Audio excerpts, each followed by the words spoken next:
আমি নির্বাচন করব, আহ, এটা স্পষ্টভাবেই বলা যায়, কিন্তু কোথায় করব, কোন দল থেকে করব, সেটা পরবর্তী ডিসকাশন। এই ধরনের পর্যায়ে কাজ করতে গেলে নানা ধরনের জটিলতা যেমন আছে। বিগত এই প্রায় 1.5 বছরে আমার মনে হয় যে আমি এর আগের আমার প্রায় 25 বছরে যা শিখেছি তা এই 1.5 বছরেই তার থেকে অনেক বেশি শিখতে পেরেছি। এটা আমার জন্য একটা লার্নিং প্রসেস ছিল।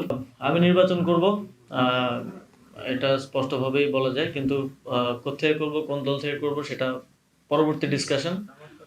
আমরা এখন একটা পর্যায়ে আছি, পরের পর্যায়ে সেটা সবার সামনে আসবে। আর আমি নিজেও বলেছি যে উপদেষ্টা পদ থেকে নির্বাচন করা উচিত না, যদিও আইনগত কোনো বাধ্যবাধকতা এক্ষেত্রে আসলে নেই। এবং আমি যেটা নিজে বলেছি সেটা আমি নিজেও প্র্যাকটিস অবশ্যই করব।